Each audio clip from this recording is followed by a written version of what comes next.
Hello students, this is Amend. Welcome you. In this lecture, we will discuss how to calculate standard deviation in grouped data. है ना?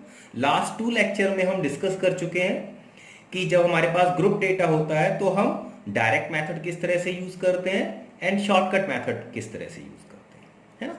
और अब क्योंकि हम step deviation method use कर रहे हैं और स्टेप डेविएशन मेथड सबसे बेस्ट रहता है कंटिन्यूअस सीरीज के लिए, तो हम एक कंटिन्यूअस सीरीज का क्वेश्चन लेंगे और उसको फिर डिस्क्रीट सीरीज में कन्वर्ट करेंगे और फिर हम कैलकुलेट करेंगे standard deviation. Okay, so first we write formula of step deviation method. So standard deviation is denoted by sigma. So sigma is equals to under root summation F D dash x का whole square upon n minus summation f d dash x upon n का whole square into i, है ना। ये i under root के बाहर है और ये सारे जो भी टर्म्स हैं ये अंडर रूट के अंदर है, इस चीज का ध्यान रखना है, ठीक। Where f frequency of respective term और class d dash x is equals to x minus a upon I, where a is assumed mean and I means class interval।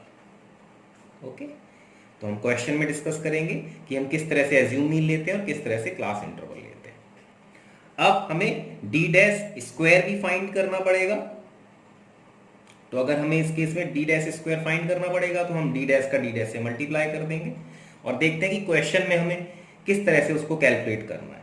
And N means sum of frequency, it is also known as summation F means sum of frequency, तो ये symbolical form है ना। And अगर हमारे पास discrete series होगी तो x हमारे पास मिल जाएगा और अगर हमारे पास कंटिन्यूअस सीरीज होगी तो हमें उसको डिस्क्रीट सीरीज में कन्वर्ट करना पड़ेगा। ये हम कई बार डिस्कस कर चुके हैं और अब शायद आप लोगों को ये चीज परेशान नहीं करेगी कि हम क्यों बार बार ये बात कर रहे हैं, हम कंटिन्यूअस सीरीज को डिस्क्रीट सीरीज में कन्वर्ट करते हैं। सो अब हम स्टेप डेविएशन मेथड का यूज करेंगे और एक क्वेश्चन को सॉल्व करते हैं और देखते हैं कि हम किस तरह से स्टेप डेविएशन मेथड यूज करते हैं for finding standard deviation. And साथ ही साथ हम आपको मीन और फाइंड करना सिखाएंगे कि हम किस तरह से मीन फाइंड करते हैं with the help of step deviation method. Okay, तो इन दोनों मेथड को सीखने के लिए हमें क्वेश्चन करते हैं।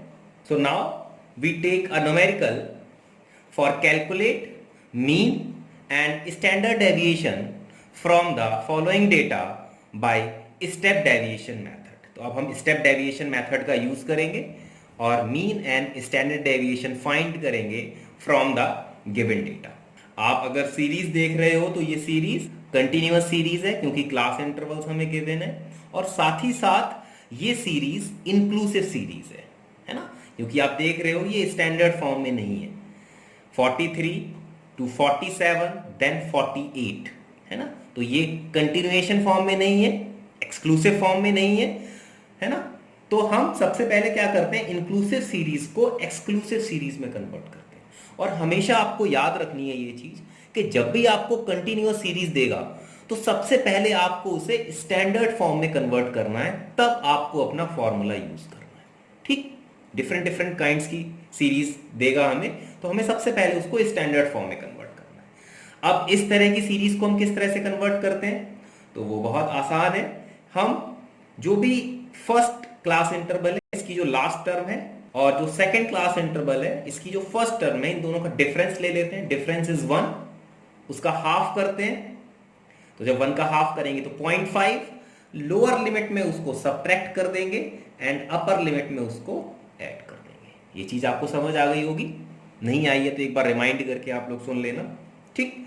तो अब हमें क्या मिल जाएगा यहां से, तो इसका डिफरेंस 1 था, डिवाइड 2 से किया 0.5 को जब हम 43 माइनस 0.5 करेंगे तो हमें क्या मिल जाएगा, यहां पर हम क्लास इंटरवल लिख लेते हैं, तो यहां हमें मिल गया 42.52 और यहाँ पर 0.5 को ऐड करेंगे अपर लिमिट में, तो ये मिल जाएगा 47.5। और इस तरह से हम अपनी सीरीज को स्टैंडर्ड फॉर्म में कन्वर्ट कर लें। तो अब यहाँ से क्या मिल जाएगा, तो नेक्स्ट सीरीज जब यहाँ पर 0.5 सब्ट्रैक्ट करेंगे तो ये मिल जाएगा 47.5 और ये मिल जाएगा 52.5, है ना। आप देख रहे हो जो अपर लिमिट है वही नेक्स्ट क्लास की लोअर लिमिट है। तो हमने स्टैंडर्ड फॉर्म में क्वेश्चन कन्वर्ट कर लिया।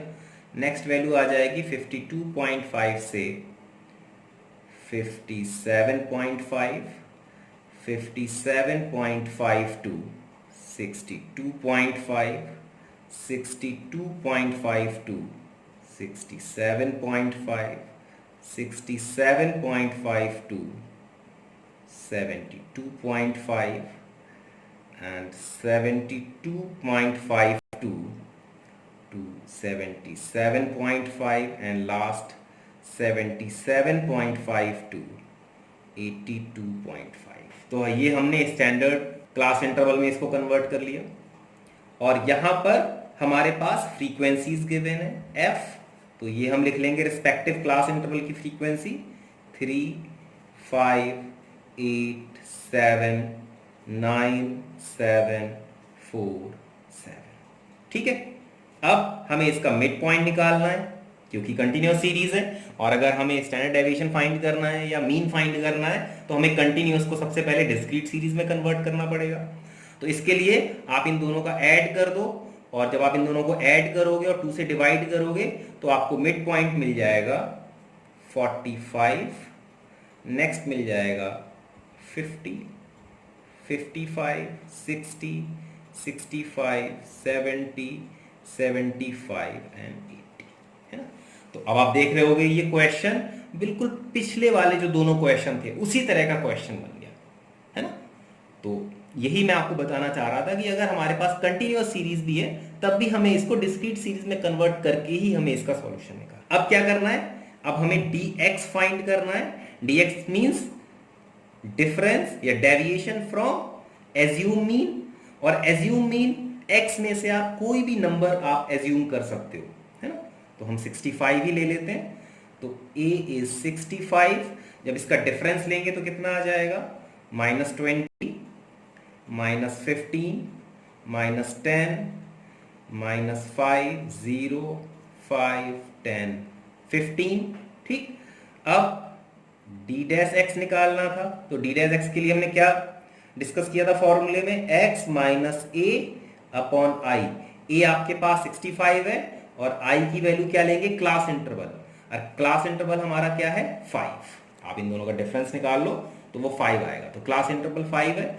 तो जो हमने ये डिफरेंस निकाला था x माइनस a, इसमें क्लास इंटरवल का डिवाइड कर देंगे। तो 5 का जब मैं डिवाइड करूंगा तो मुझे कितना मिल जाएगा, यहाँ पर -4, -3, -2, -1, 0, 1, 2, 3। अब मुझे क्या फाइंड करना है, तो अब मैं फॉर्मूला लिख लेता हूं। सबसे पहले मुझे मीन फाइंड करना था, तो mean for step deviation method formula is x bar is equals to a plus summation f d dash x upon n into i। ये सारी वैल्यूज आपके पास है ना। f d डैश x हमें फाइंड करना पड़ेगा, तो हम इसको कैलकुलेट कर लेते हैं। तो हमें क्या करना है, f का मल्टीप्लाई d डैश x से कर लेते हैं, तो ये आ जाएगा f d डैश x। और कैलकुलेशन मैंने बोला था कि कैलकुलेशन हमारी आसान होती है जब हम इन मेथड्स को यूज करते हैं, ना। तो जब स्टेप डेविएशन मेथड यूज करें तो देखो सेम क्वेश्चन पिछले वाले थे, लेकिन यहाँ पर कैलकुलेशन कितनी आसान हो गई है, आप इसे मैन्युअली कैलकुलेट कर सकते हो। तो दिस इज -12, -15, -16, -7, 0, 7, 8 एंड 21। और जब मैं इनका सम करूंगा तो मुझे मिल जाएगा -40। ठीक, तो अब मेरे पास सारी वैल्यूज आ गई, डायरेक्टली मैं फॉर्मूले में पुट करूंगा। a is 65 plus summation f d dash x means इन सब का सम कितना आ गया, -14 upon n। n means sum of frequency, and sum of frequency is 50 into i। i is 5, class interval is 5, तो हमने i को 5 लिया है। और जब मैं इसको कैलकुलेट करूंगा तो ये आ जाएगा 65 माइनस 1.4 and mean is 63.6। और आप चेक कर सकते हो पिछले दोनों मेथड में आपका मीन यही आया था, है ना। तो इस तरह से हम मीन फाइंड कर लेते हैं with the help of step deviation method. अब हमें क्या कैलकुलेट करना है? अब हमें कैलकुलेट करना है स्टैंडर्ड डेविएशन। स्टैंडर्ड डेविएशन को सिग्मा से डिनोट करते हैं। तो फॉर्मूला क्या है स्टैंडर्ड डेविएशन का? Sigma is equals to under root summation F D dash x का whole square upon n minus summation F D dash x upon n का होल स्क्वायर इंटू आई। तो ये हमारे पास फॉर्मूला आ गया standard deviation का। तो यहां पर हमारे पास n की वैल्यू है, f d डैश x हमारे पास है, हमने कैलकुलेट कर रखा है। अब हमें निकालना है f d डैश स्क्वायर। तो f d डैश स्क्वायर कैसे मिलेगा? पहले भी हम डिस्कस कर चुके हैं कि इस वाले कॉलम में अगर हम d डैश का मल्टीप्लाई कर दें तो हमें f d डैश स्क्वायर मिल जाएगा। तो आप सिंपली इसका मल्टीप्लाई कर सकते हो। जब मैं इसका मल्टीप्लाई करूंगा तो कितना आ गया? 48 minus 3 into minus 15 is 45, 32, 7, 0, 7, 16 and 63। और जब इसका सम करूंगा तो ये आ जाएगा 218। ठीक, अब अपने फॉर्मूले में पुट कर लेता हूं इसको, है ना। तो जब मैं इसको फॉर्मूले में पुट करूंगा तो मुझे मिल जाएगा standard deviation by step deviation method. Summation F D dash square कितना आ गया हमारे पास?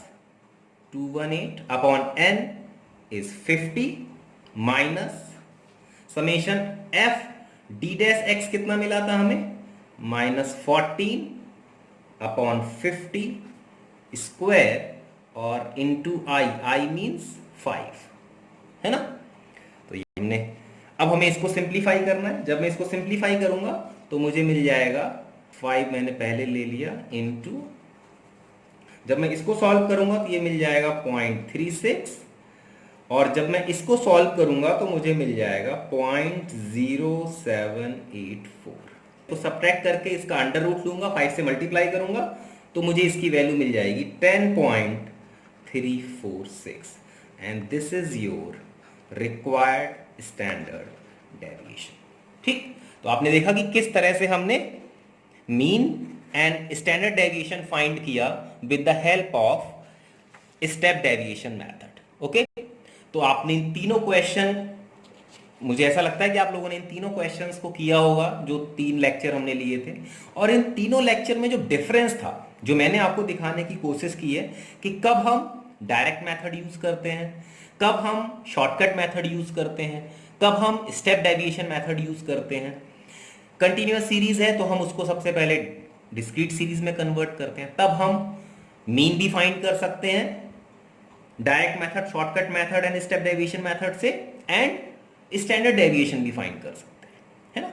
तो हमें डायरेक्ट मेथड कब यूज करना चाहिए? जब आपके पास डेसिमल में मीन नहीं आ रहा है, क्योंकि जब डेसिमल में आएगा तो वहां पर थोड़ा कैलकुलेशन उसकी टफ हो सकती है, क्योंकि वो डेसिमल में आएगा और उसको हैंडल करना थोड़ा सा टफ है ना। तो अब आप इससे रिलेटेड क्वेश्चन करना एंड आई होप आपको स्टैंडर्ड डेविएशन में कोई प्रॉब्लम नहीं आनी चाहिए। Okay, so thank you.